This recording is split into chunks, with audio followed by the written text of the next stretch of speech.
वही बात करते हैं, पेपर लीक क्या बीजेपी के राज्य में हुए क्या? हमारा संविधान भी यही बात करता है कि जाति, धर्म, वंश, लिंग के आधार पर कोई भेदभाव नहीं होना चाहिए। वो तो सिर्फ 10 साल के लिए रिजर्वेशन दिया गया था, आज 80 साल हो गए। ये बोलते हैं कि जो ब्राह्मण बनिए हैं वो हमारा शोषण कर रहे हैं, जो हमारे SC ST भाई बोलते हैं कि नहीं। पर आप ये बताइए, रिजर्वेशन के आधार पर आप ये बोल रहे हैं कि हमारे साथ नहीं होना चाहिए भेदभाव, तो रिजर्वेशन ही उसका आधार है, आप उसको पहली बात हटाइए।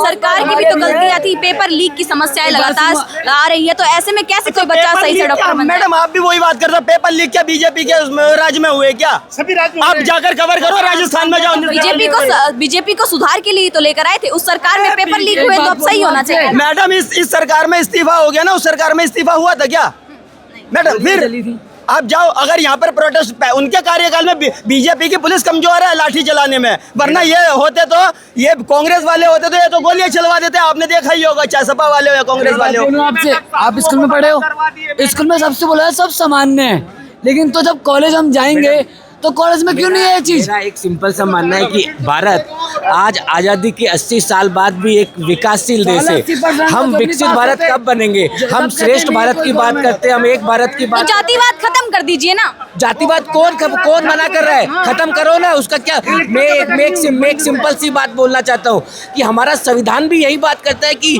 जाति, धर्म, वंश, लिंग के आधार पर कोई भेदभाव नहीं होना चाहिए। वो तो सिर्फ 10 साल के लिए रिजर्वेशन दिया गया था, आज 80 साल हो गए। ये वोट बैंक की राजनीति चलती जा रही है। आप ये देखो कि 2 बच्चे हिट एंड फिट थे, आज एक बच्चा बिल्कुल मृतप्राय अवस्था में। हमारी जो मतलब एक वो कास्ट है, अभी आपने कह दिया तिलक तराजू और तलवार इनके मारो जूते 4, इसका क्या मतलब है? ये की लड़ाई है जी। एक्चुअली मेरे 2-3 पॉइंट है, मैं ज़्यादा चिल्लाऊंगा नहीं क्योंकि गला बैठ चुका है।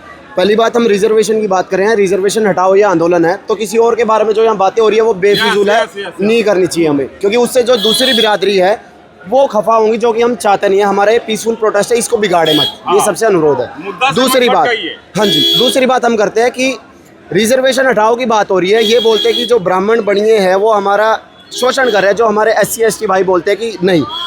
पर आप ये बताइए, रिजर्वेशन के आधार पर आप ये बोल रहे हैं कि हमारे साथ नहीं होना चाहिए भेदभाव, तो रिजर्वेशन ही उसका आधार है, आप उसको पहली बात हटाइए। दूसरा, अगर आप किसी 10 नंबर वाले को सीट दे रहे हैं, 92 वाले की बजाय 10 वाले को दे रहे हैं, तो आप ये मान लीजिए आप ठीक है, आप उनका उद्धार कर रहे हैं। मुझे नहीं पता वो किस हिसाब से कर रहे हैं, आप अपने वोट बैंक के चक्कर में कर रहे हैं, पर आप दूसरे देश से अपनी तुलना करना बंद कर दीजिए, क्योंकि जब 92 वाला नई सीट ले रहा है और 10 वाला ले रहा है, तो आप ये मत सोचिए कि आप अमेरिका से आगे निकल जाएंगे। भारत विश्व गुरु का नारा आप भूल जाइए जब तक ये आरक्षण इस देश में है।